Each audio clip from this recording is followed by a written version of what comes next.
Well, hello there, little masters, and welcome to the Prancing Pony Podcast, where tonight, well, Shawn and I are bringing out the extra large barrels of the good stuff to share with some very important guests. Oh, yeah, and these barrels are big enough to help Beorn escape from the Elven King's prisons, not just your average dwarf. In bear form, no less. Yeah, right. These are big barrels, folks. That's what we mean. West Hall, my friends. I'm Shawn Marchese, the real-life Lord of the Mark, and I'm here with the man of the West, the knob to my bob, Alan Sisto. Oh, I don't know, man. I don't know if I can get away with being called Knob, but I'll let you do it. You're a good guy. Yeah. Thanks, Shawn. Folks, tonight we are proud and really grateful to be able to welcome several of our patrons to the old Inn of Bree for our second ever Questions After Nightfall episode of the Prancing Pony Podcast, where you're about to hear a little unscripted Q&A. We have several guests online with us tonight, thanks to the miracle of modern technology. I think we've got 7, 8, 9... I think we had 10, but one of them we're still having some technical issues, so you never know. But we've got a lot of folks online with us. Not quite all that miraculous, but... Yeah, modern technology, not quite perfect modern technology. We have asked them to come with some of their very best questions. We have no idea what they're going to ask us, so Shawn and I are going to be answering questions on the fly as best we can. Yep, and if you heard the first one of these, which was episode 60, you know how interesting it can get when we start answering questions on the fly. But I'm looking forward to it. And anyway, in case you've forgotten, the reason we call this Questions After Nightfall is because old Harry Goatleaf, the gatekeeper in Bree, says, "It's my business to ask questions after nightfall."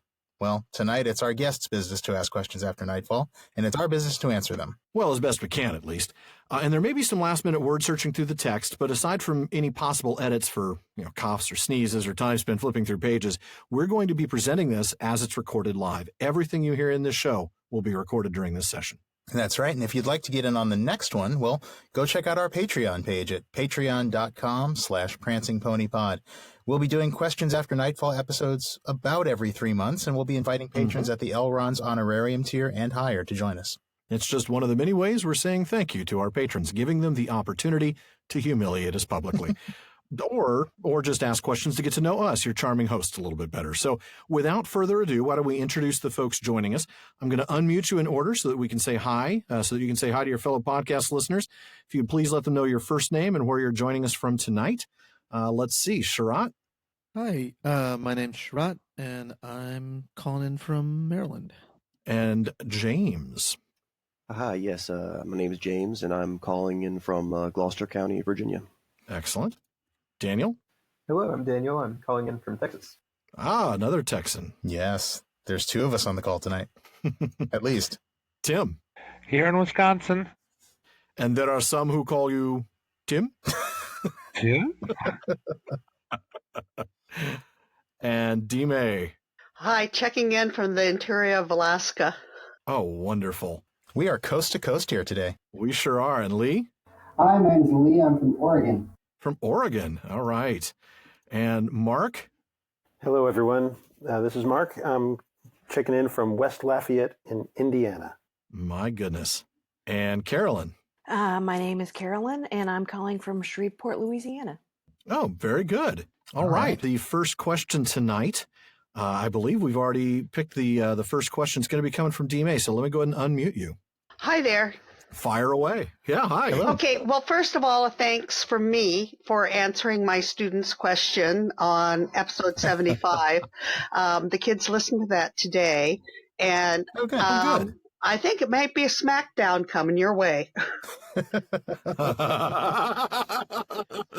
There is nothing like getting smacked down by a 9-year-old. So we're looking forward to so this really wasn't a question so much as a thank you and a warning, because my best laid lesson plans just went astray because they were saying, well, what if, and the creative thinking here. And then, they started challenging Tolkien.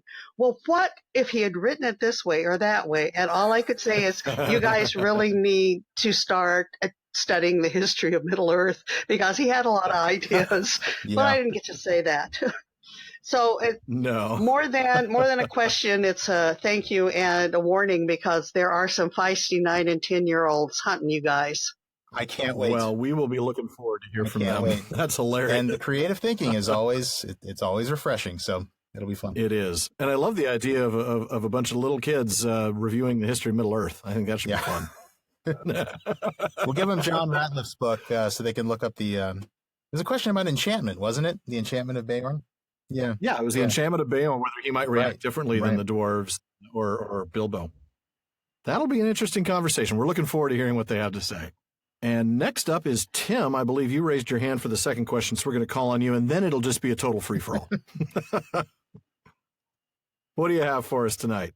I was really enjoying your discussion about the sort of parochial nature of hobbits, especially when you think about talking down at the Ivy Bush about outsiders and and strange people and queer folk, and I just.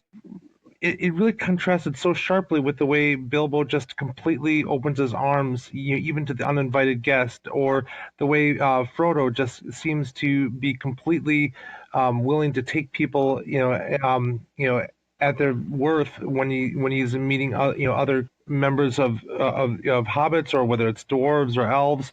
It seemed like there was kind of a tension there that they didn't seem to have really any of that parochialism from what I could see. And I was wondering if you could just speak to that, maybe. Yeah, I think with Frodo, I would answer with Frodo by saying that Frodo has learned from Bilbo's experiences. And he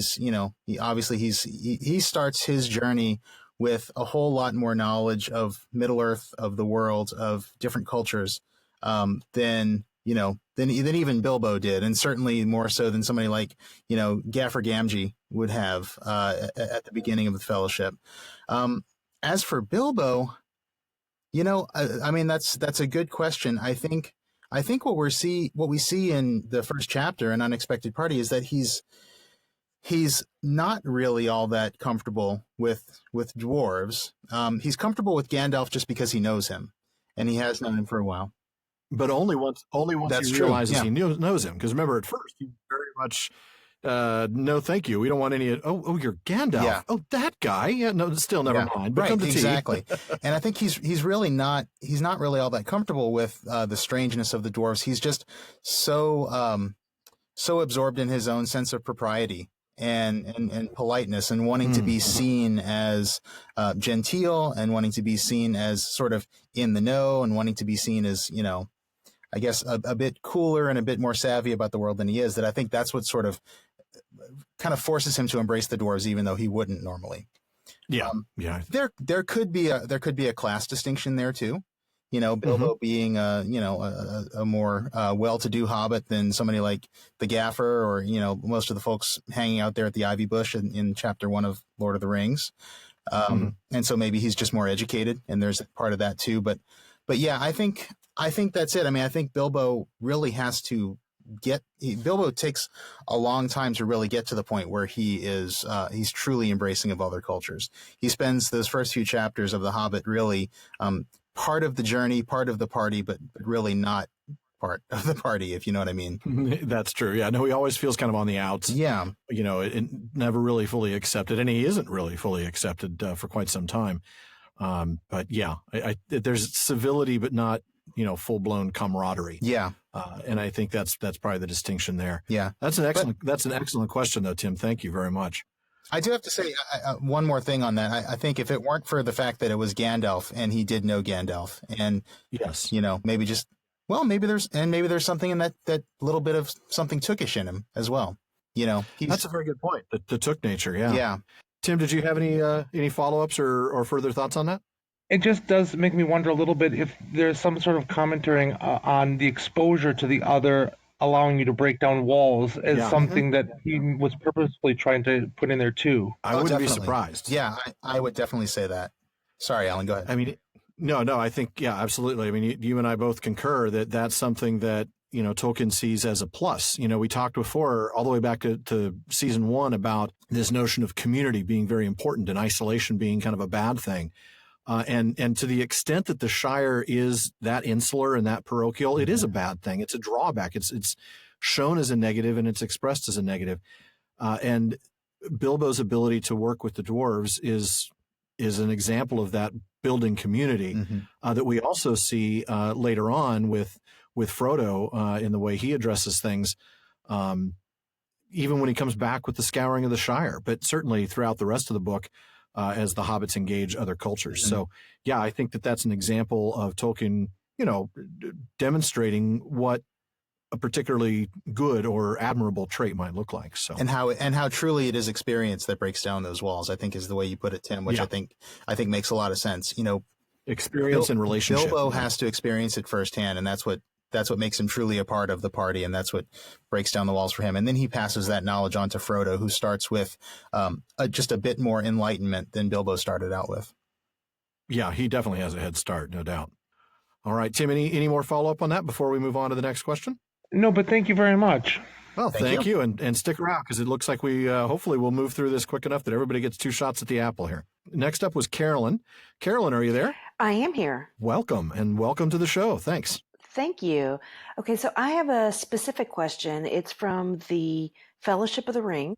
Okay. It's as a fellowship is going into Lothlorien, the elf whose name I can't remember because I'm a little nervous, says that they're going to blindfold Gimli.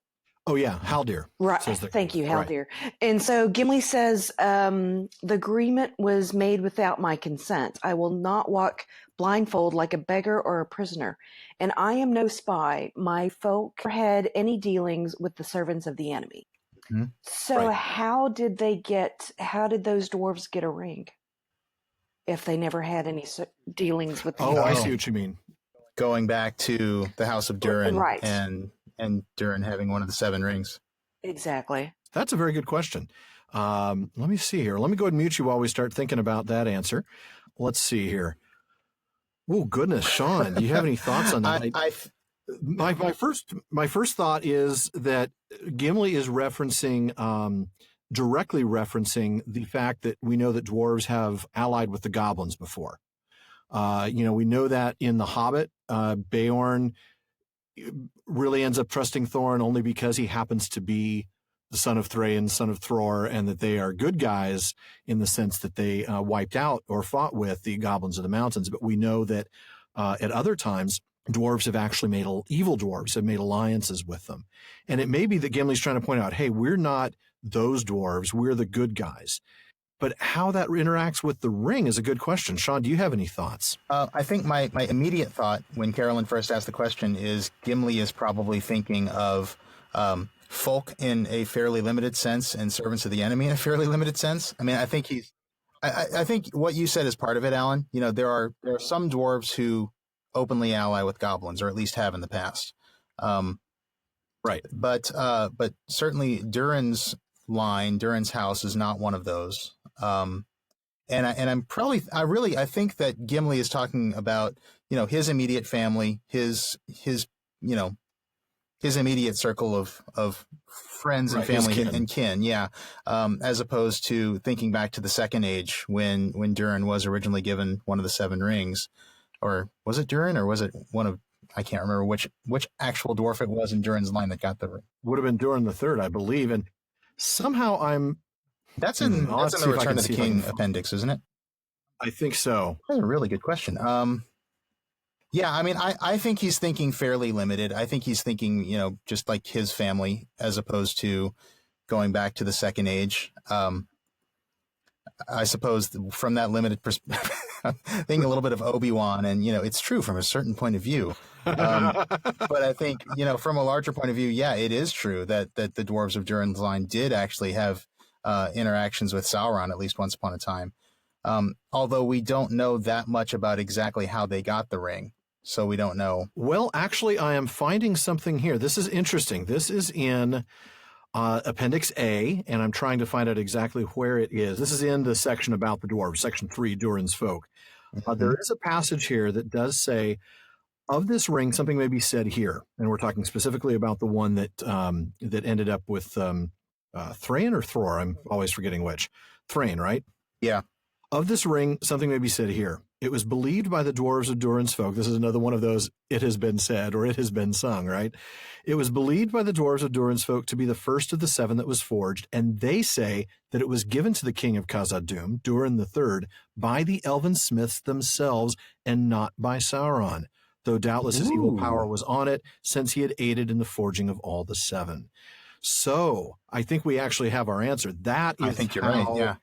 That is the section that Gimli would be relying on, is the oral history, whether it's true or not, that it was Celebrimbor himself who gave the ring to Durin III. So I think that's absolutely right. And I'm sure Tolkien put this here so that Gimli would not be a liar. Yeah, that Gimli would be telling the truth. Yeah. That's exactly right. Now, before we move on, I want to make sure that the questions, we've got a couple of hands raised, and I'm going to go to James to see if you're just asking a question or if you've got a comment on this one. James, what do you have for us? I'm one next question. Okay, no worries. I just wanted to make sure. And Sharat, same thing with you, or did you have some input on this? Nope, same thing. Okay, no worries. That's why we asked. All right. Although I did see James pop something in the chat window here that it makes sense since they were right next door. Speaking of the Dwarves of Moria and the Smiths of Eregion, yeah. Oh yes, the Smiths of Eregion. Yeah, you're absolutely right. On the other side of Moria. Yeah. Yeah, that's a good point. And Lee, are you in line for a question, or are you looking to throw some feedback in on this one? Question. Okay, I'll just keep your hand up, and we'll come to you after James and Sharat. So, okay, I think we have an answer to that. Carolyn, do you have any thoughts now that we've gotten some insight there? Actually, I was only. That's great information. I'm glad you found that. I was thinking if I am too. Tolkien was sometimes prone to hyperbole, and I was wondering if that was just a bit. One of the times that you could think that, well, he was just making that character say some hyperbolous things. That could be. I think if we hadn't found this piece, that might be a valid interpretation of that. I mean, we do know he does that. I mean, we have both Treebeard and Tom claiming to be the oldest living things on the earth, and both can't be right. Well, and Treebeard is a good example because I'm thinking back to one of Tolkien's letters, and I can't recall which one it is, but he talks about something Treebeard says as being hyperbole, and he says that Treebeard is a character in my story; he's not me. And that's so true. I think that Tolkien, he's definitely prone to hyperbole, and he's definitely prone to having his characters make assumptions about the world that are not actually true based on what Tolkien himself knew about the world. So if it weren't for this that Alan found in the appendix, thank you, Alan. You're welcome, sir. I would say that my job. I would say that Gimli could have either have been being hyperbolic or have been just misinformed about the family history. Yeah. But I think, and he still might be misinformed because it's possible that, I mean, this is just their tradition. This is oral history. That's true. Right. They believe this. It's just like how they believe that Gimli is talking about, or that he's working from when he does that. Yeah, exactly. It is the same thing. So yeah, I agree. All right, Carolyn, do you have any follow-up on that, or we wrapped up on that one? I'm golden. Thank you. Awesome. Thank you, Carolyn. All right. Next up, we have James. James, hey, how's it going? Going pretty good. Very good. What question can we answer for you? All right. So we all know the origin of the word Hobbit came from, the professor was grading papers and he came across one where the essay portion was blank. And of course, he couldn't stand to see a blank page. So he wrote down, in a hole in the ground, there lived a hobbit. Right. Now, my thought is because, hobbits are very, let's face it, rabbit-like. And there are very many references to, oh, you're very similar to a rabbit. Certainly in the Hobbit. Yeah, lots of it. That's definitely in the Hobbit. So throughout his life, he always, the professor claimed, that, oh, no, they're not. I never meant to write rabbit. It's not. I entirely meant to write Hobbit. That was the purpose of the whole writing of the word. And yet, if you actually write the word Hobbit in, all lowercase and with cursive, it looks almost as if rabbit. I mean, you just lengthen the stem of the H or of the R into an H and carry the A into an O by accident. And let's face it, rabbit and hobbit are very close in writing. So frankly put, I don't buy it. I honestly think that he did mean to write rabbit. And then when he saw that he wrote what looked like hobbit, was all like, what does that word mean? And so my question is, do you buy it? And part two is, if you're like me and you don't buy it, why did he keep that legend going for so long? Was it Was it because, he had created a mythology and he wanted to stand on it? Or was it just the professor being his mischievous self and just kind of like tongue in cheek, I'm just going to keep this going and see how long it goes? That is a brilliant thought that he actually just wrote that is in a a hole in the question. ground there lived a rabbit, and it just looked like Hobbit because he was writing so messy, and it just came out, and he didn't think of the word until he saw it in front of him, and it looked like Hobbit, and that's a fantastic idea. It really is an interesting insight, James. I'm actually not sure how we're going to answer this one. Shawn, I'll let you start. I've got some ideas. Oh, thank you. This is my punishment for not finding the Durin detail. I think my first thing was to go to the letters, but if he's not going to buy Tolkien's words, then I can't give him letter 25. I think James knows well that, that Tolkien spent quite a bit of time in the letters, arguing that he's not a rabbit, not rabbit-like. So, yeah. From the very beginning. Letter 25 is dated just after, it's January 1938, it looks like. It was a letter to the editor of The Observer. And it was, I think, a response to someone else who wrote in calling himself Habit, wasn't it? Yeah, he thought that hobbits might have been suggested by Julian Huxley's account of little furry men seen in Africa. And so there was that. And he asked about, the rabbit thing and some other inspirational deals, like the cup stealing episode was that from Beowulf. And he has some good questions. Obviously there is some truth to the idea that you have to take with a grain of salt some of the things that Tolkien says in his That's letters. what I was going to say. I think it was John Garth, way back when we talked to him, who said something about the idea that there's always a certain amount of performance, I think was the word he used, to Tolkien's letters.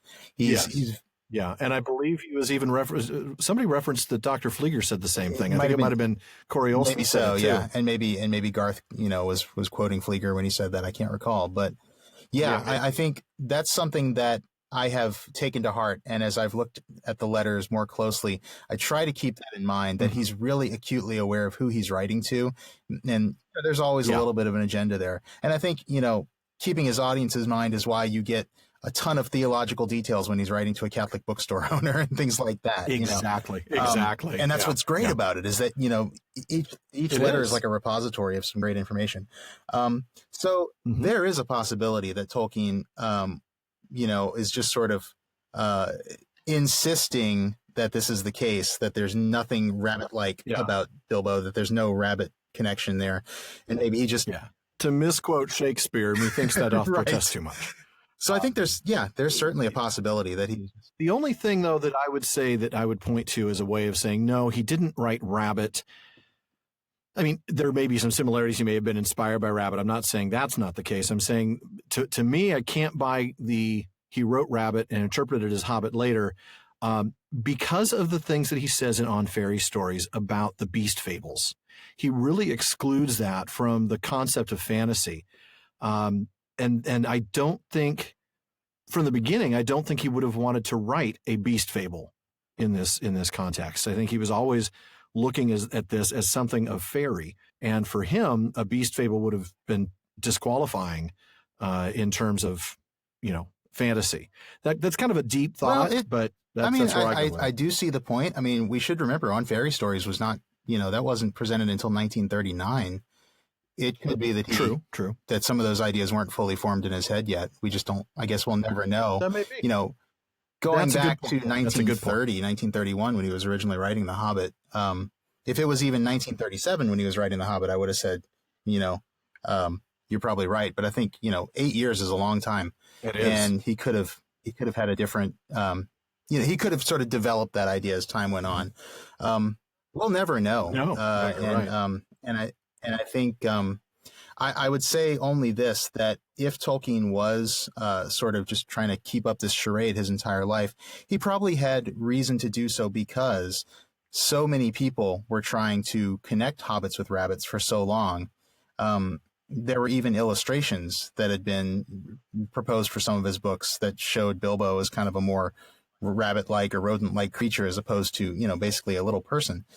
And so maybe he was just sort of kind of sick of that misinterpretation and was really just very adamant about, claiming that there was no connection. I don't know. Yeah. I could certainly understand it if that was the case. So many people just assume it's a rabbit, and he finally gets to this point where he says, "You know what? No, there was never any connection with rabbits, and it's always been." I don't know.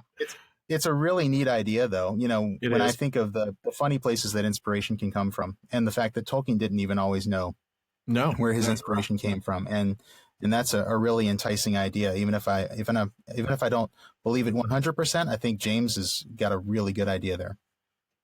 I agree.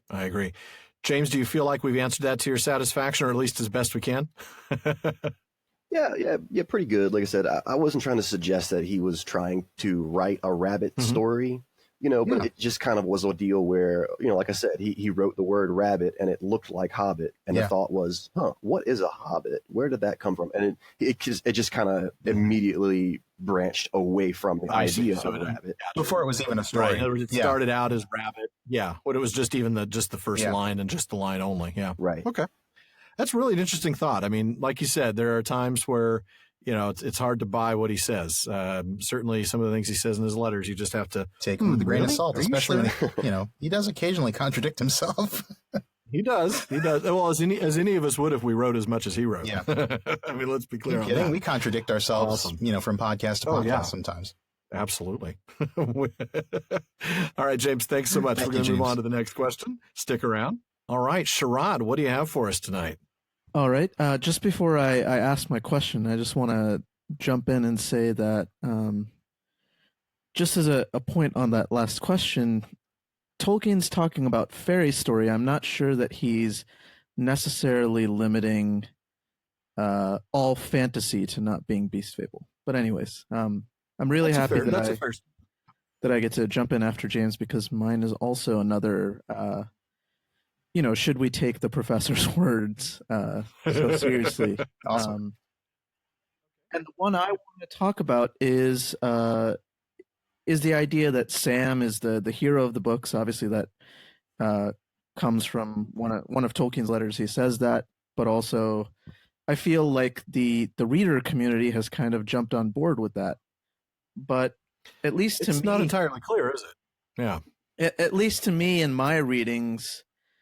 Before I started reading, community board posts and things like that, Frodo always seemed clearly to be the hero of the story. So, I guess if you do read Sam as the hero of the story, then what role is Frodo playing, I guess? That's a very good question. I'm going to look something up in the letters, Shawn, while you start, because I actually... I'm convinced that we don't really know which of the two characters Tolkien's talking about, but Frodo isn't the other one. It's Aragorn. So it's either Aragorn or Sam that he's talking about, the chief hero.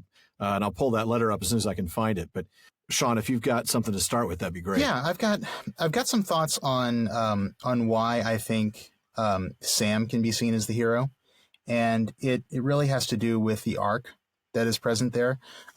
As we've been going back and looking at The Hobbit more closely, and I will admit, going through The Hobbit for the podcast has made me read The Hobbit more closely than I ever did before. I don't think I ever really gave it enough credit to read it that closely before, to be completely honest. Yeah, I've found the same thing. But one thing that I've picked up on, and I think we've had a couple of listeners write into us with this idea, and I've really started to realize it, is how similar Bilbo and Sam are. And how Sam's journey actually seems to echo Bilbo's journey, in some ways that Frodo's journey does not. And I think Frodo's journey does in other ways, but Sam's journey does in some very surprising ways. And that has really started to make me start to think about how Sam and Bilbo both have a similar arc of character development over the course of their stories. And I think Frodo doesn't have quite as much of an arc. He does, in the sense that he starts out and the ring sort of takes its hold on him. But I don't know, Frodo almost seems to just sort of spiral downward, whereas I feel like Sam has more of a traditional character arc and character development. Growth. And because of that, I mean, my little bit of like screenplay training and writing training that I've read would say that Sam is sort of the protagonist because he has that big character arc. He shows that growth and that development. So I think there's some support for it there. Yeah, I think so. I do think that it's possible and very common to read Frodo as the hero, and I think I definitely have done that in the past. I think it's only now that I'm starting to see Sam as more of the hero. I guess what I'm saying is, until recently, I probably was right where Sherratt is in seeing, well, I know Tolkien is saying that, but Frodo still is really the hero, isn't he? I think more recently I've started to see how Sam is the hero in terms of that arc, and it's actually something I'm looking forward to exploring when we get into Lord of the Rings. Oh, I can't wait for that. That's going to be a lot of fun. Plug for future episodes, but plug for future seasons. Yeah, no kidding. So I don't know if you've got anything else on that, Alan, if you've been looking into Tolkien's letter. I have. It's letter 131 that quote is pulled from, and it's talking about Sam supposedly being the chief hero. But let's look at that letter a little bit more in context. He's talking about how many characters important to the tale are not even mentioned. Even some whole inventions like the remarkable Ents, oldest of living rational creatures, are omitted. He was providing a summary of the Lord of the Rings in this letter. And I should point out that the letter was written it's letter 131. So we're talking about the letter that's at the beginning of the Silmarillion. So it's Nelson Waldman, the publisher. Well, it's the end of the letter. I haven't memorized it all the way to the end. So he gives the summary, and then he says that this is a long but bald resume. Many characters important to the tale aren't even mentioned. He goes on to mention that even the Ents are not in this summary. Then he says that since we now try to deal with ordinary life, springing up ever unquenched under the trample of world policies and events, there are love stories touched in or love in different modes, wholly absent from The Hobbit. But the highest love story, that of Aragorn and Arwen, Elrond's daughter, is only alluded to as a known thing. It is told elsewhere in a short tale of Aragorn and Arwen Undomiel. I think the simple rustic love of Sam and his Rosie, nowhere elaborated, is absolutely essential to the study of the chief hero's character, and to the theme of the relation of ordinary life and quests, sacrifice, causes, and the longing for elves in sheer beauty. Now he goes on, but that's the quote, right? So we've got this line that the simple love of Sam and Rosie is essential to the study of his character. But the previous sentence was about Aragorn and Arwen, and how that's the highest love story. Is the his referring to Aragorn or to Sam is the question. And that's a question I don't know that I can answer. Either way, it's not Frodo. I actually hear that even differently from what you said. I hear the chief hero, referring to Sam, but in the sense that he is a hobbit as opposed to Aragorn, who is a Númenórean and a king and all those things. So, I guess I'm still back at Sam's the hero, but it's more that any of the hobbits could be the hero as opposed to, well, Aragorn could never be the hero because he's too high and mighty to be the hero. That's interesting. I do read it as Sam being the hero, but one could read it as either the simple rustic love is essential to the study of his character, like Sam. That the his could be Aragorn. Or it could be read as it's absolutely essential to the study of the chief hero's character, meaning the guy we were just talking about. Oh, so the simple and rustic love is a contrast to to the highest love of Aragorn and Arwen. So that's interesting. Either way, what Tolkien's telling us here is that I think he's telling us it's Sam, but there could be an argument to be made that it's Aragorn. And certainly the Aragorn quest works, the Aragorn arc, I should say, like you talked about, the traditional character arc of a hero. And, a hero is a defined term. It's a literary term. Is Frodo a primary character? Yes, he is. Is he a driver of the story? Yes, he is. But is he the traditional hero in a literary sense? Like you said, Shawn, he doesn't have the same kind of arc that Sam has and that Aragorn has. So yeah, I don't know. It's an interesting question, and it's one that I hate to use this cop-out, but I don't think we'll be able to fully answer it. Do you? No, I don't. In fact, as I'm searching through my e-copy of the letters, I find something that's interesting in letter 246, where Tolkien says, Frodo indeed failed as a hero, as conceived by simple minds. He did not endure to the end. He gave in, ratted.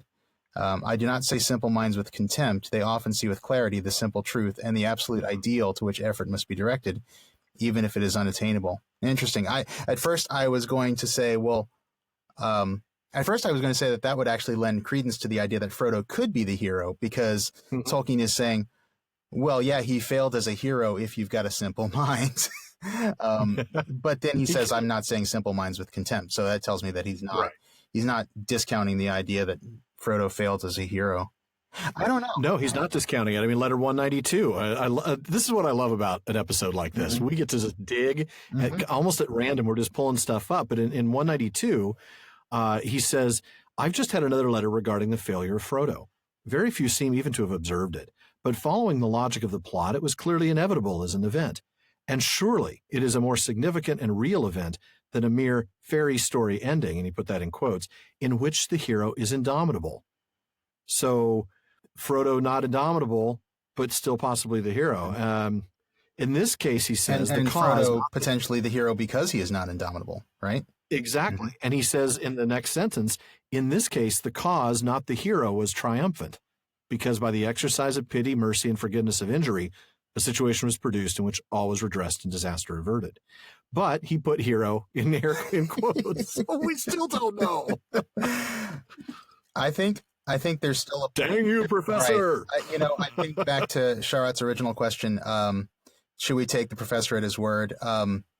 Maybe not entirely. Which word? Maybe not entirely. Maybe there's reason to believe that Frodo is a hero. We shouldn't say, oh, Tolkien said Sam is the hero. Frodo's not a hero at all. Sam may be the chief hero. And Tolkien does say that, doesn't he? The chief hero. Yes, he does. And Sam may be the most traditional hero that has a traditional hero's journey, although I hate to use that sort of Campbellian phrase. But, that may be what we say of Sam, but maybe Frodo is another kind of hero. And I don't think that's out of the ballpark there. Yeah, I don't think it is either, especially given what he goes on to say in letter 192, that Frodo deserved all honor because he spent every drop of his power of will and body. And that was just sufficient to bring him to the destined point and no further. Yeah. Few others, possibly no others, would have got so far. So, clearly in his mind, Frodo is at least a hero. Yeah. And I see a couple of comments in the chat room on the question. Oh, of course you do, because I'm not looking in there. I think Lee joined in first and said he had a comment. So let's hear from Lee. Lee, go ahead. What do you have for? Hi, guys. You kind of touched on some of it, and I might be simple-minded, I guess, in some of the thoughts there. But, not being too Campbell-oriented, but, when you look literary and the classic Hero of a Thousand Faces piece, and his piece came out in 1949, but to say he overly informed Tolkien is way too naive. Sam has the literary journey. He, very directly, obviously, has his return with planting the Malorn and all of that. He is and I've never read the letters, so that just sort of all reinforces what I was thinking anyway, which is great, and I need to buy that book. But he's definitely your archetype, as Shawn's saying, but I think in the cosmology and the way Tolkien frames his universe, it's both, because the atonement and the reward for Frodo, the atonement is the humility and the cleaning of the Shire with reducing the sheriffs, and his reward is replacing Arwen, which is totally a Tolkien universe concept, not archetypes inspired by Young that Campbell might be aware of. And I think that's where you can have both, and it's in the story, like you said, unlike Arwen and Aragorn, who's you have to dig to get the details, versus the standard narrative. So that's an interesting thought, that Sam may be the traditional sort of literary hero in terms of what we expect to see from a hero, but Frodo is more of a hero from the perspective of Tolkien's particular cosmology, and the things that make Tolkien's cosmology tick. I think that's really interesting. It is. And, Daniel also had a comment. Oh, did you? I'm sorry, you had more, didn't you? Well, I just, as we said, as Lee said, cosmology, I suddenly thought of Tolkien's comment about the small moving the wheels of the world. And just from memory, I can't remember exactly how he said it, but he said it in reference to Beren and Luthien, strangely. But I always think of Sam, because there's nobody really of smaller stature and smaller perspective in the story than Sam, and that to me tells me that's more evidence that maybe Sam is the hero, because one of the things that Tolkien loved to write about was how the smallest. I'm about to say the movie quote. You're about to go full Galadriel, aren't you? Movie quote. I know it's, but no, it's basically that the small can turn the wheels of the world. And and that's definitely Sam more than Frodo. Frodo too, but Sam is smaller than Frodo. Sam is smaller. You're right. Absolutely. Daniel had a comment on this as well. Let me go ahead and unmute you, Daniel. Go ahead. Yes. So my comment actually was almost exactly what Shawn was saying, but I was thinking about somebody was talking in the Council of Elrond, and they say, "This quest may be attempted by the weak with as much hope as the strong. Yes, such oft is the course of deeds that move the wheels of this world. Small hands do them because they must, while the eyes of the great are elsewhere." Yep. Elrond at the end of the Council of Elrond. Yeah. Yeah. So, like, Frodo and Sam are both small, but in sort of a smaller set, Sam is small compared to Frodo. Just being a gardener, and he sees his place as smaller than Frodo. He certainly does. He's got a humility that's really quite something. And I don't think that discounts Frodo as being a hero, because he's sort of a small and a great in the two different sets. But Sam is small in both of those sets, and it almost seems like he isn't as noticed as he would be if he was the narrator. Frodo was the narrator, Sam wasn't. So his place in the book, that's true. It's held with high honor, but it's small because Sam is small. Yeah, I agree. Excellent. Well, let me. He did. He started small. He had small ambitions. He had a small perspective, and in the end, I think that's what made it possible for him to have such an arc and rise to the heroic. Which also reminds me of another Tolkien quote about. I can't remember this one either. Sorry, but it's the one about. Alan knows how obsessed I am. Well, I guess anybody who listens knows how obsessed I am with the whole theme of ennoblement. And there's the idea of the ennoblement of ordinary people at a pinch, and that's what hobbits represent. And I think that's what Sam represents more than anyone. Absolutely. But and Sam, Tim I think Tim's got the silver bullet to this question. I think he does. Tim, fire away. You got something, don't you? Well, I remember back to your discussion with Simon Tolkien on the officer and his man and that symbiotic relationship that made them as a unit more than the sum of their parts, and that the heroism is in part rooted in some of those foundational relationships as a symbiotic unit. I agree. Yeah. I think that's some really great insight. And I'm glad that it came about because you listened to the interview that we had with Tolkien's grandson. I love that. That's we've come full circle, haven't we, Shawn? Yeah, we have. Yeah. And that's a great insight. I mean, they are the heroes together. They are greater than the sum of their parts. That is what you said there is exactly the perfect summary, really, of Frodo and Sam. Both of them are heroic, and it is because they are greater than the sum of their parts. So maybe we should see it as a single unit. That's the chief hero. Frodo Sam. Frodo Sam? Or is it Sam Frodo? Or Frosum.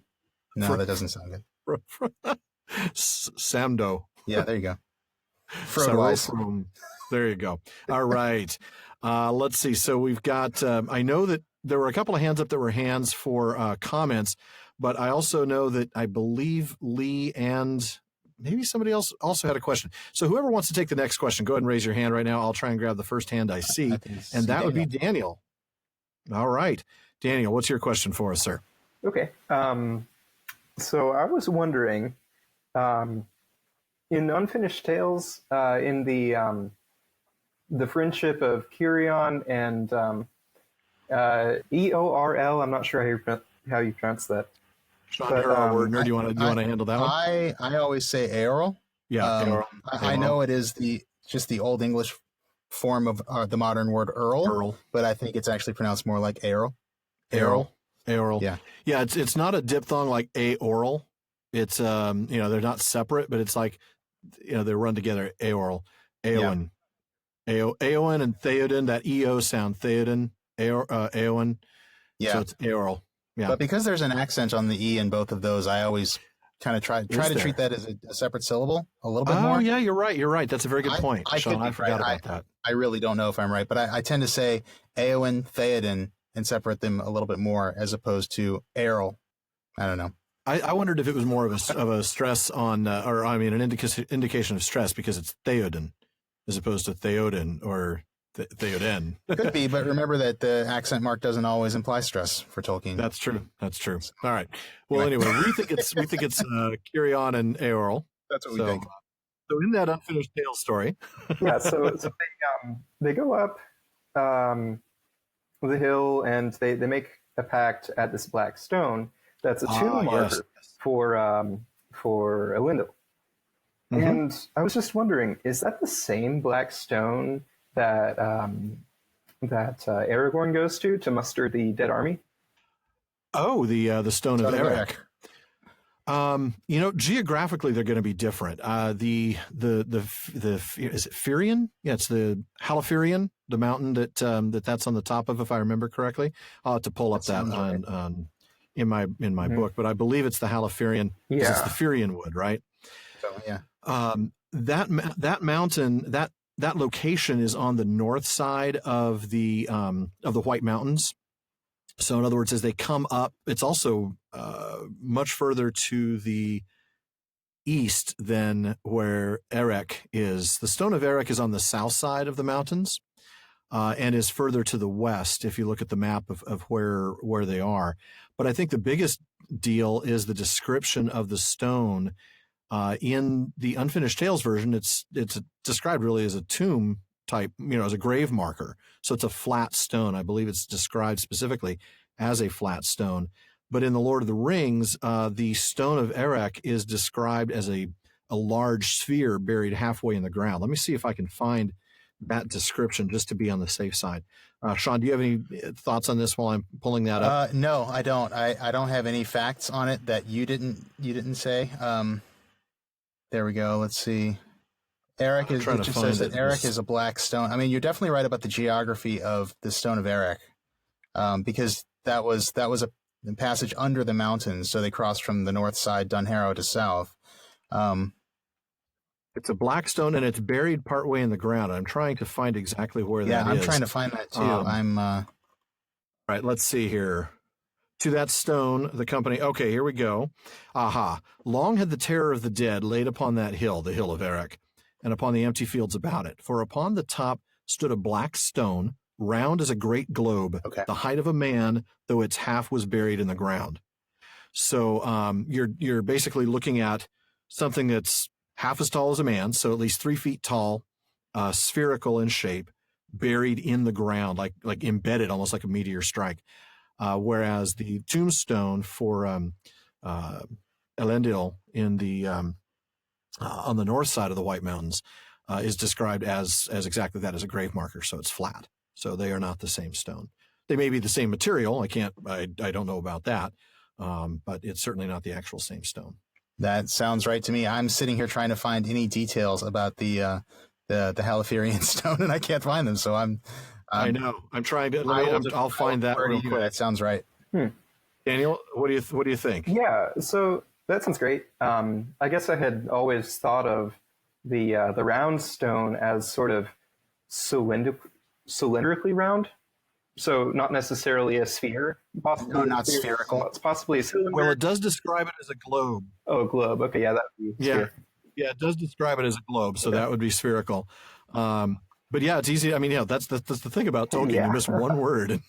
Yeah. I mean, seriously, you can, totally everything gets changed. So, it's described as half a globe. So, it's definitely a big stone, and more importantly, though, it's just in a very different location. Mm-hmm. The location of where Cirion and Eorl made their vows, and where Eorl was granted the land of Rohan, is on the north side, and it's also much further to the east. The Stone of Erech, the Hill of Erech, is in a vale in the south side of the White Mountains, pretty much due south of Edoras, if you were to draw a line, directly across the mountain range from Edoras, whereas the Firion Wood is much, much closer to Minas Tirith. Well, I'm letting you be the tour guide if we ever do, if we ever visit the stone where Kirion and Eorl. Sounds good. Well, I don't think we'd be allowed there. Only the king and the steward and stuff. Yeah, but still, if I tried to guide us there, I might very well end us up at the Stone of Erech. So, as long as we don't have to take the paths of the dead to get there. No, Daniel, are we good on that, or do you have a little follow up or anything? No, that's it. Thanks. All right, sounds good. Next up is Lee. Thank you, Daniel. Thank you, Daniel, very much. Very good question. And Lee, let's go ahead and take yours, and then Mark's after that. Okay, fire away. Awesome, thanks. Yeah, well, I've been. I'll keep it simple because my last time I had some enigmatic questions. They might still be enigmas, but I went back through episode 10 and looked at death and the gift of men and everything. And with the Hobbit and the Dwarves and the some may say or some says, is there a clear place to find which of those gifts the Dwarves have? In terms of tied to Arda with serial-ish longevity, because it's longer than men, but not as long as elves. I know you referenced that sort of last battle, to borrow from Lewis, moment where Turin has a sword and Fëanor actually does his job for a change, and he's nice to people, and brings Silmarils, and we have a new Arda, and maybe that's somewhere in History of Middle-earth. But is there any clarification on whether they get the gift of men or something different because they are the children of adoption? That's a good question. So the question, and I want to make sure I get this right, because Lee, we are having a little bit of a hard time hearing. I'm not sure if it's your internet connection, but I'm going to ask real quick. I'm going to ask what I think is the question you asked. And just to have you clarify, we're talking about to what extent did the gift of men apply to the dwarves? And basically the question is dealing with their kind of, I think you've called it serial-ish longevity, the fact that they live very long lives compared to men, but are they tied to Arda like elves? Is that basically what you were asking? Yeah, and then where you can find, if there is any in History of Middle-earth volumes around that last battle piece to borrow from Lewis that you've talked about, where Turin comes back with the sword and all that. I've got to start here. Yeah, please do. So there's not really a whole lot on this. I think no, you're right. The main stuff we get is basically one paragraph in chapter 2 of the Silmarillion, where it basically says that because the dwarves were made to come in the power of Melkor, they were made really strong, really stubborn. They suffer toil and hunger and hurt of body more heartily than other speaking peoples, and they live long, far beyond the span of men, yet not forever. Right. And we certainly see the long lifespan of dwarves with, somebody like Thorin, who's lived for hundreds of years. Yeah.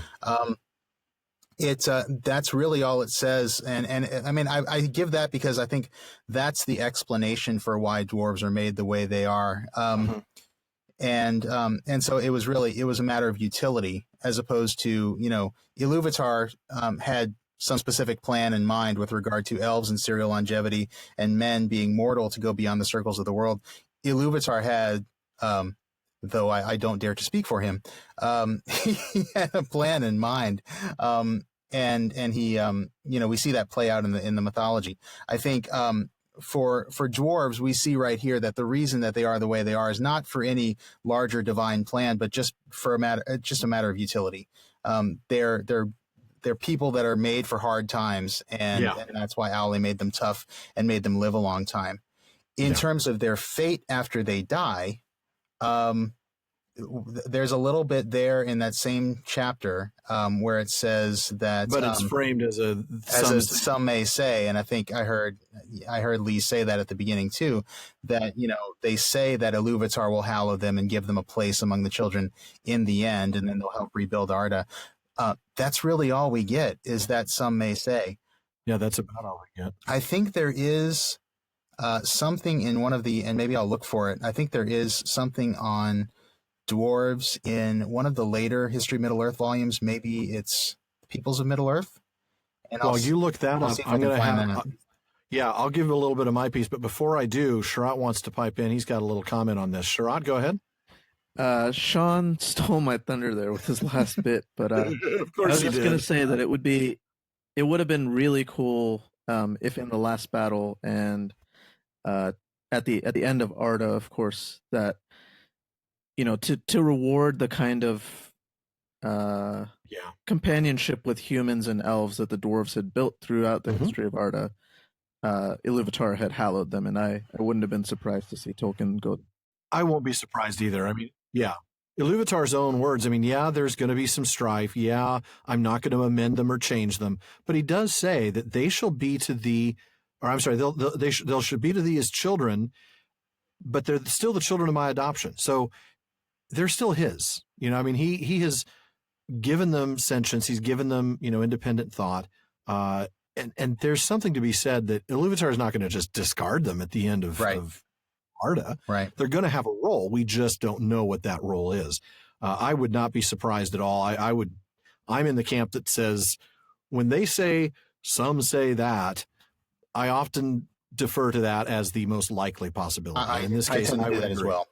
If there were some other more likely possibility, we would have heard it. Exactly. So, here they're going to come. They're going to have their separate halls in Mandos, and then at the end of the battle, or at the end of Arda, they're going to come in and help remake Arda. So it's going to be, because we've talked about this before on the show, the idea of Arda marred, and then the idea of Arda remade, and they're going to be involved in that remaking, which tells me they're going to be a part of the future of Arda, the perfect Arda, the Arda that Iluvatar originally envisioned, pre-Melkor Fall. Yeah. So, Shawn, were you able to find anything in the histories? No, because for some reason I don't have my People's Middle Earth here.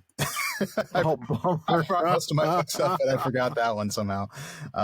Oh goodness! But there is, I believe there is an essay called Dwarves and Men, or Dwarves and Edain, or something like that talks a little bit more about it, and I might just have to go and look it up later. But I don't think it has any real answers. I think anything else we'll find about sort of the metaphysical considerations of dwarves, I think would be there, but I don't think there's really a whole lot.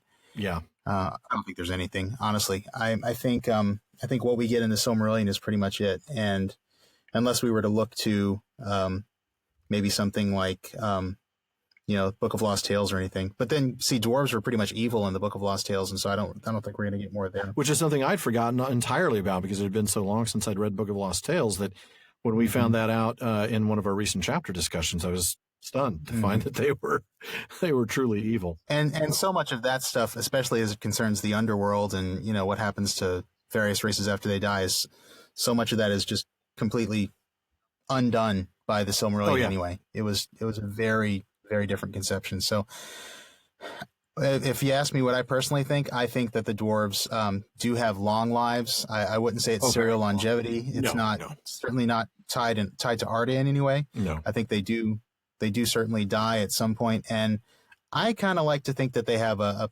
place in the halls of Mandos that they go to, and they're just waiting, just like the elves are, for the end of the world. Exactly, but not the men, because the men go where the elves know not.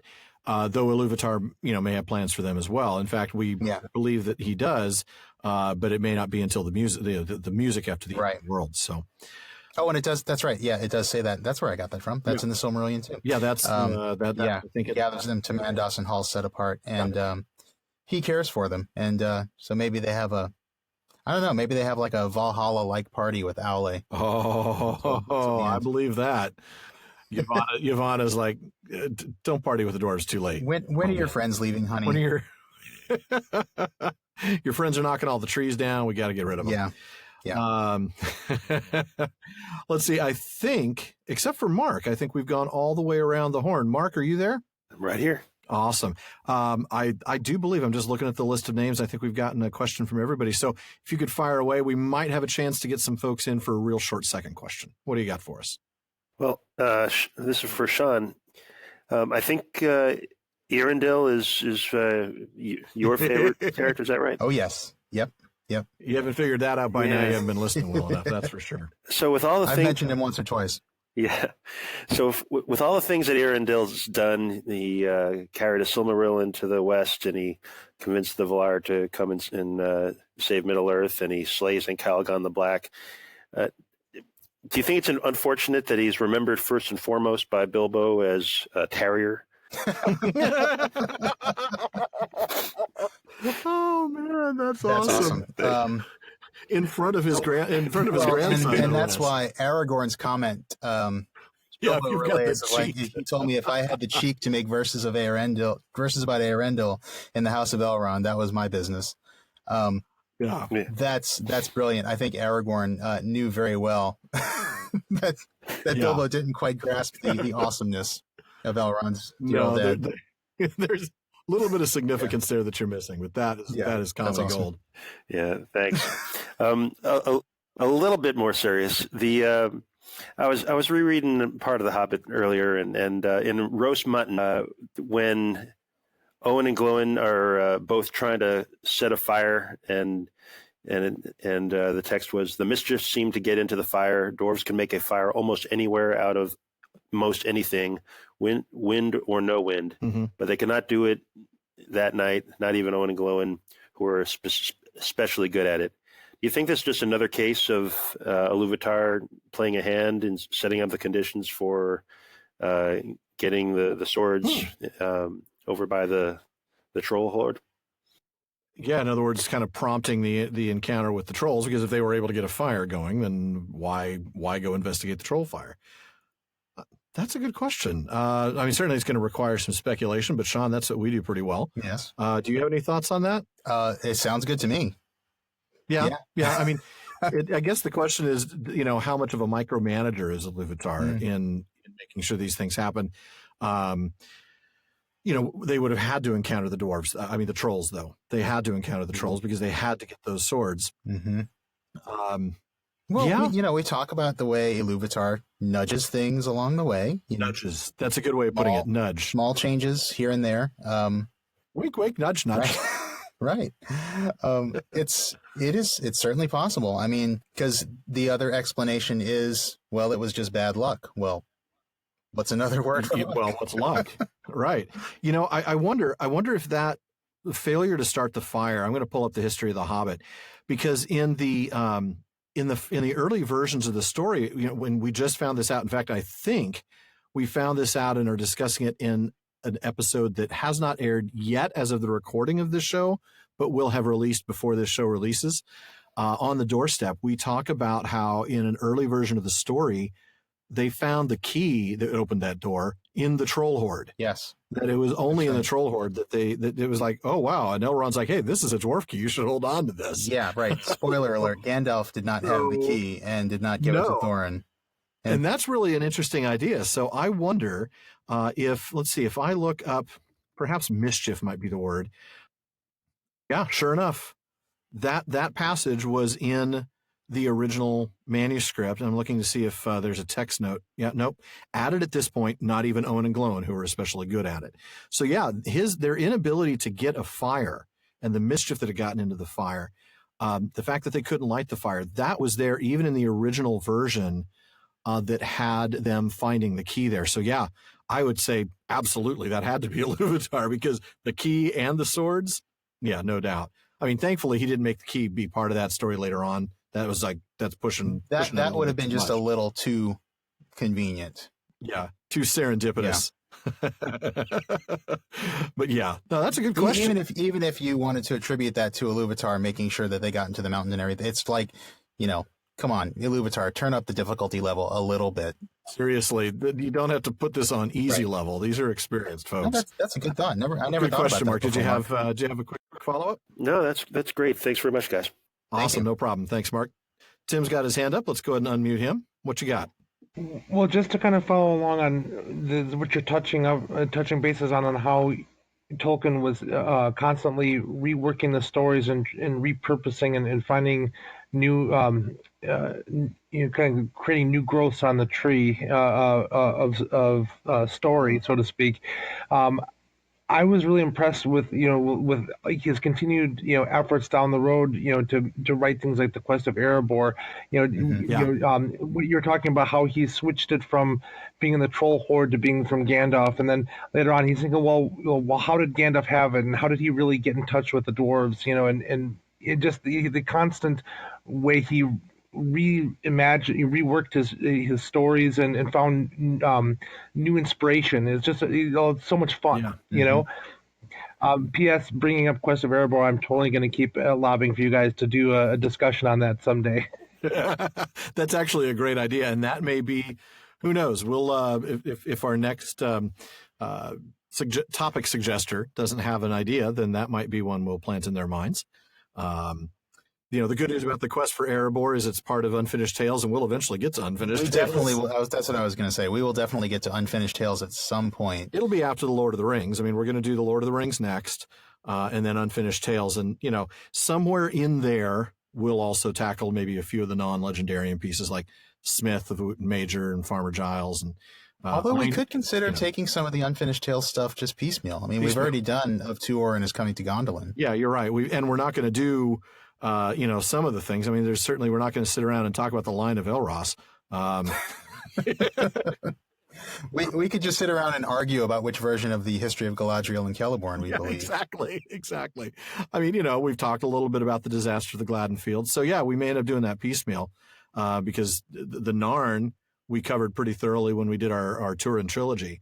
And even if we didn't, we might end up doing the Children of Hurin. So we would certainly skip the Narn, but that wasn't the question Tim asked, so but we will get to it eventually, I assure you of that. Yep. We do have a little bit of time left, but not much, probably about 15 minutes. Now, that means we're looking at about 2 minutes each, so maybe quick questions, lightning round type of stuff. Does anybody have a quick question that they want to throw out there for us? Sharat, all right, let me go ahead and unmute you.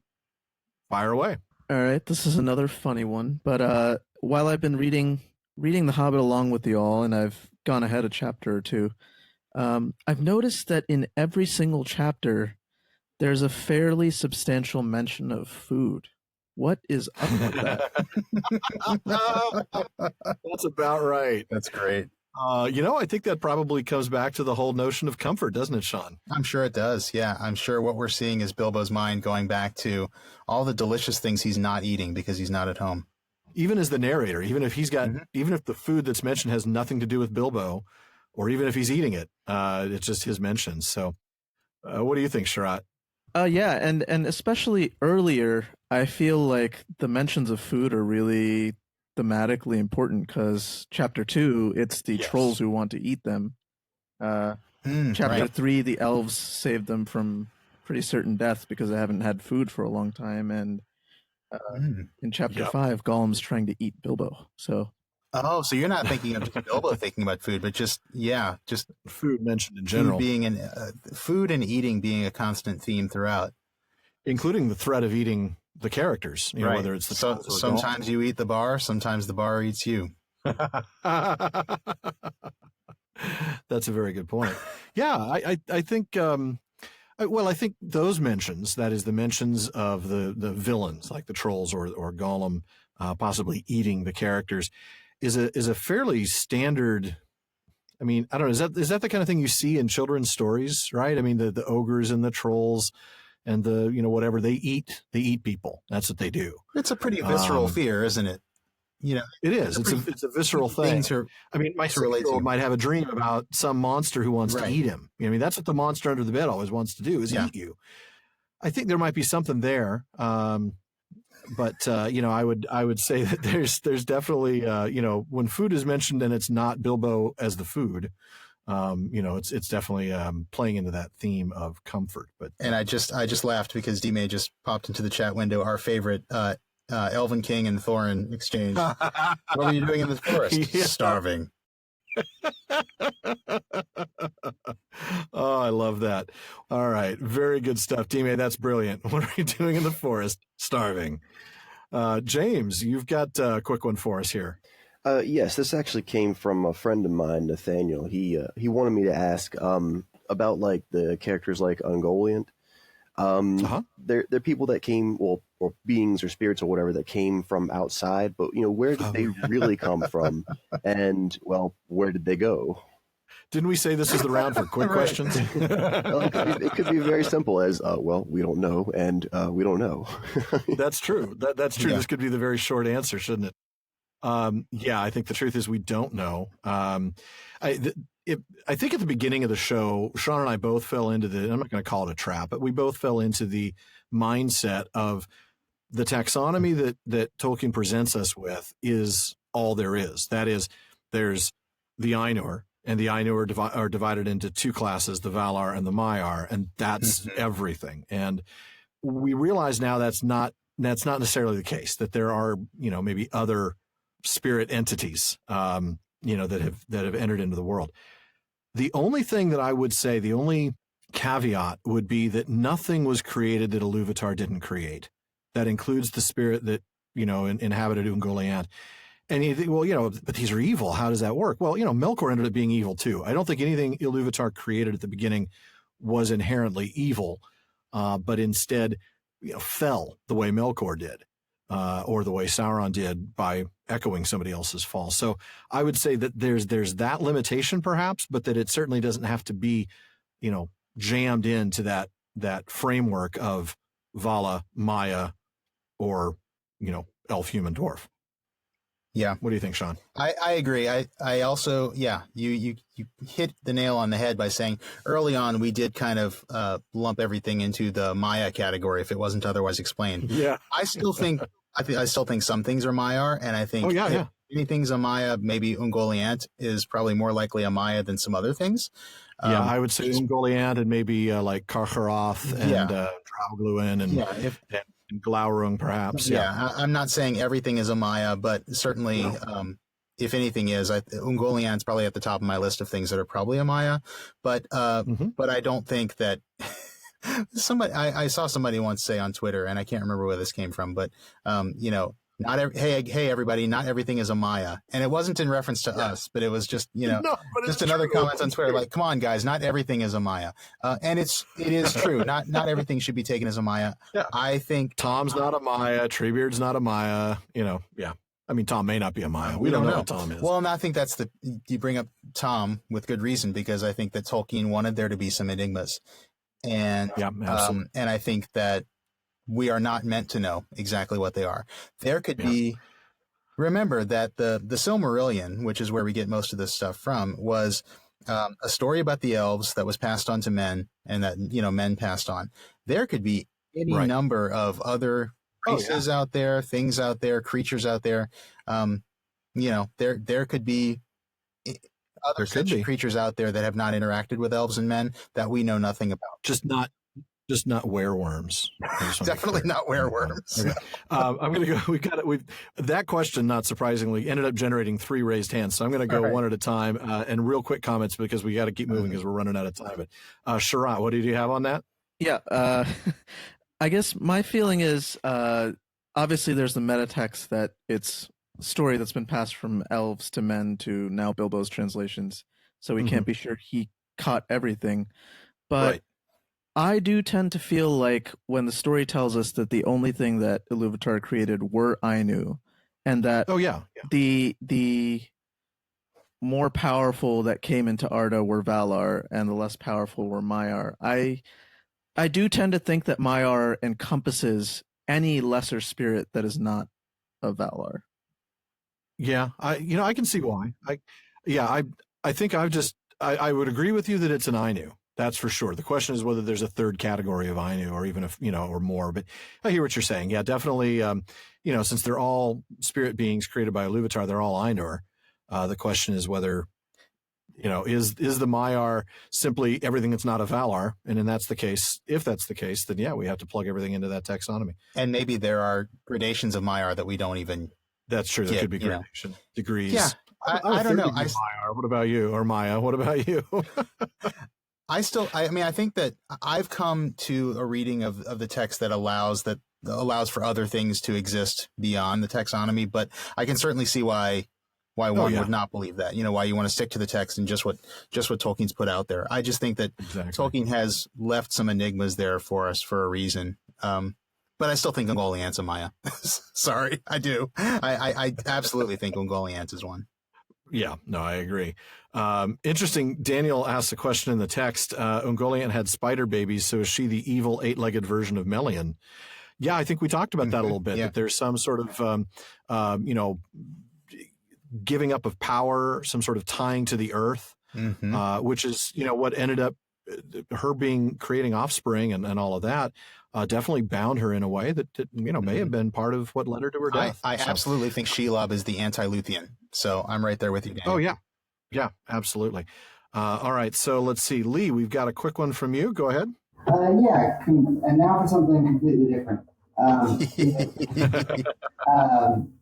In the world of cosplay and stuff, I've seen a lot of really cool pictures of people, especially in first age garments. But money and skill being no concern, who would you cosplay as and why? Oh, who would I cosplay as and why? Shawn, I am going to let you take this first because I'm pretty sure I know your answer. Oh man, I don't have well, you're thinking probably Eorl, but I don't know if I want to walk around with a big light on my head. Tie the flashlight onto the top of your head. Well, I have one of those headlamps that I use sometimes when I'm working in the dark, and my wife hates that thing. She's like, just take that thing off. I just can't imagine, being Eorl. And what about Eorl pre Silmaril on the brow? Well, no, I guess that's no fun. That's no fun at all. Although it would be kind of fun to carry around a big white bird. That's exactly what I'm thinking. You're just carrying around, an albatross. Yeah. Dina said my wife could be the bird. Yeah, that would. Oh, wow. Yeah. Yeah, but you don't want her to be the albatross around your neck. Then you're going to get into a whole bunch of trouble on that one. That's not going to go well. Quite different mariner. Very, very much so. I don't know. I can think of another one. Do you have one, Alan?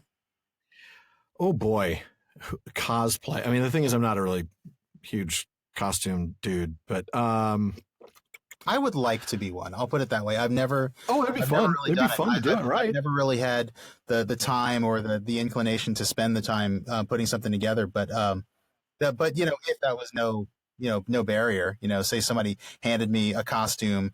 If someone listening wants to gift me the Tolkien themed costume of my choosing, what would it be? Oh man, there you go. Then you can pick that answer. Maybe Eorl. Maybe.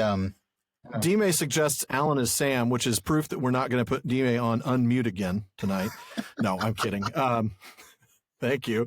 No, it's Sam. That would be funny. I probably more like Sam than just about anybody else. But first age character, I don't know. Maybe just for kicks and giggles, one of the Valar. Maybe I love. I love Orome, but I love Tulkas even more. Yeah. Maybe Tulkas. We could go as Tulkas and Orome.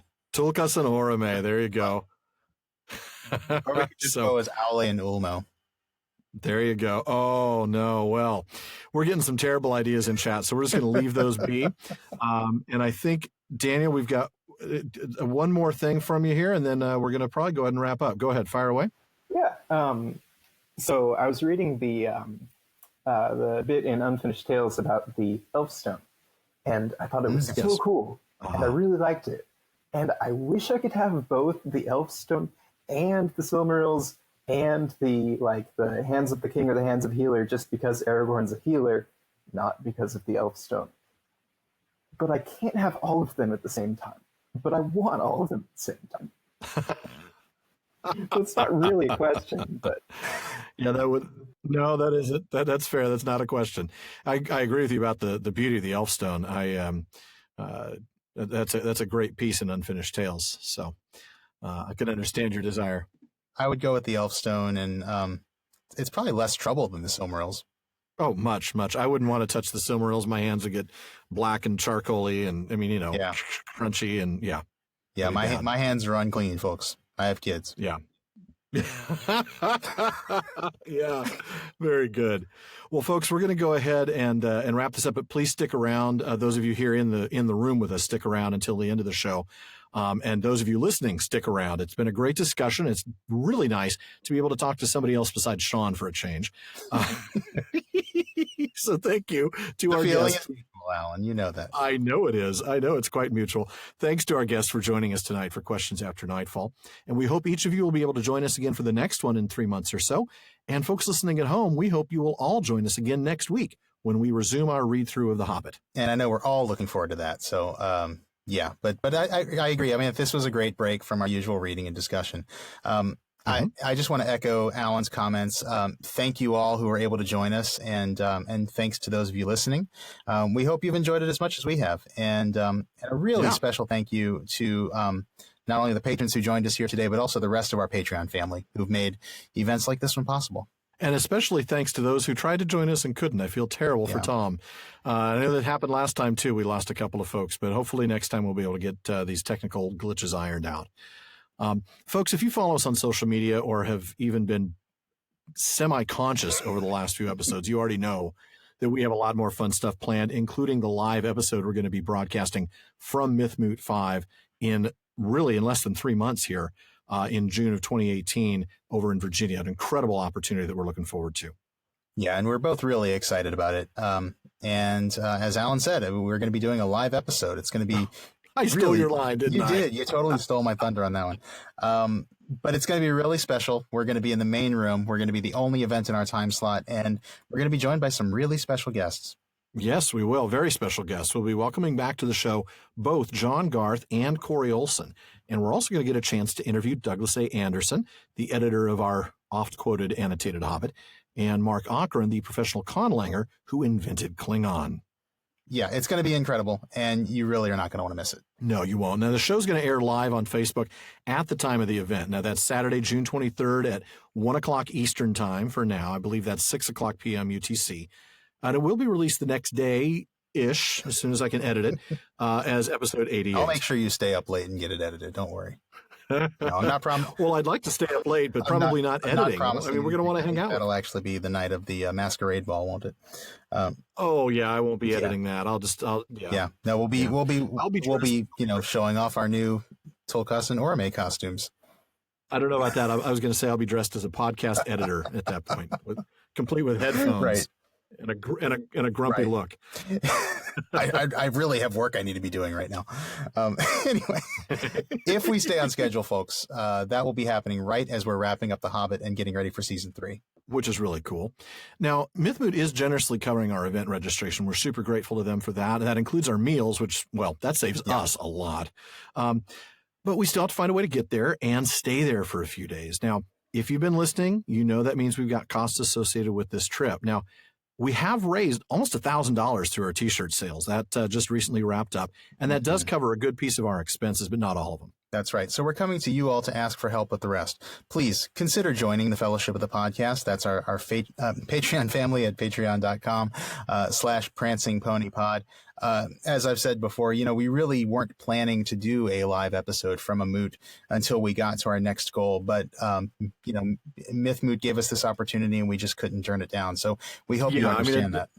Exactly. It's one thing to go to a moot and be like, hey, we're gonna do a live episode from the hallway outside, talking to random people who stop by. It's another thing to actually feel wanted. So yeah, to be actually invited and put on the front page as special guests on the same, marquee as Corey Olson and those guys. Right. It's just like, wow. So anyway, we do trust you all to help us make it happen. We are grateful, really, truly, honestly, especially the folks who are with us tonight, grateful for everything you've done so far. And it's thanks to our Patreon family that we've been able to make big improvements to the show, including the move to weekly episodes and the inclusion of special content like tonight. Yep. But to make it worth your while, we're going to have some fun rewards too, like, well, more exclusive content. Right, like our postscripts to most episodes. I doubt we'll have a postscript to this episode because of the nature of it. But, when we talk about our usual read-through and discussion episodes, after we record those, we listen to them and we see if we left out any great insights or good jokes or bad jokes in my case, or just, any mistakes we made that we would like to clarify. We put those into a postscript, anywhere from about, 7 to 10 minutes. And then that's available to our Patreon supporters. Absolutely. And they usually release the same day as the episode that it follows. So it's right there for you to listen to as soon as you've heard the show. If you want access to those bonuses, be sure to join the Fellowship of the Podcast. And again, thank you to those of you who've already joined. You are helping to make the show even better. And we want to give a very special shout out to a couple of people who are actually with us here on the show tonight. D-May in Alaska, James in Virginia, but also Tamsin in Minnesota. Those are our patrons at the Kier Dance contribution tier. Now, if you want a personalized shout out on our episodes, well, now you know where to go. But again, we don't want you to feel obligated by any means. No. We would love to have your support. We'd love you to consider signing up for what we affectionately call the Fellowship of the Podcast, but only if you can afford it and only if you think we've earned it. Exactly. We know some of you are supporting us in other ways, and we're very grateful for that. So even if you can't join us at Patreon, keep enjoying the show because we'll keep making it. Absolutely. Well, that wraps it up for another episode of the Prancing Pony Podcast. Thank you again for joining us, and please join us again next week when we get to the first half of Chapter 12 of The Hobbit. That's when Bilbo's actually really finally going to get some inside information, despite what I said at the end of the last episode. That's okay, though. It gave me an opportunity to make a foreigner joke, but, that was yesterday. Well, and I wouldn't want you doing it in front of all these nice people here today. That's just too cruel. No, that'd be cold as ice, wouldn't it? Oh. All right, folks. We want to encourage you all to... I pitched that right over the plate to you, didn't I? That was like a slow pitch meatball right down the middle. We do want to encourage you all to read along and take notes. In fact, I would even say that it's urgent that you do so in your copy of The Hobbit. So please check out the official library tab on our website, theprancingponypodcast.com. We've got links to everything from inexpensive paperbacks to some really good stuff for your Tolkien collection, but nothing that'll give you double vision. Okay, no, that's too far. I'm done with that. I'm done. I can't allow any more foreigner jokes. Anyway, in the meantime, if you wouldn't mind heading over to iTunes for us and leaving a review, we'd be grateful. Those reviews help us get more visibility in iTunes, and that translates to a bigger and more exciting community of Tolkien lovers. And thanks to those of you who have, by the way. We do read every single one of them, and we do appreciate all the nice things you say about us. In fact, we've now started picking out one special review every week to feature on our social media networks as our way of saying thank you. So if you'd like to see your name or your alias in lights on our pages, now it's easy. All you have to do is leave us a review. And make sure you never miss an episode of the Prancing Pony Podcast by subscribing to the show through iTunes or your favorite podcast app. You can find us in just about any podcast directory, including Spotify now. And we want to thank all those of you who have become part of our social media family. We set out to start a Tolkien conversation that everyone can join, and that's why we have our online common room on Facebook at the Prancing Pony Podcast, on Twitter at Prancing Pony Pod, and on Instagram at Prancing Pony Pod. And one last thing as always, don't forget to send your thoughts, comments, and most of all, your best questions to stump the host of the Prancing Pony Podcast to Barliman at theprancingponypodcast.com. That's Barliman at theprancingponypodcast.com. We'll try to get them into our next episode. Well, about an hour and a half, as usual. Still far too short a time to spend amongst such excellent and admirable listeners. But until next time. Farewell, friends.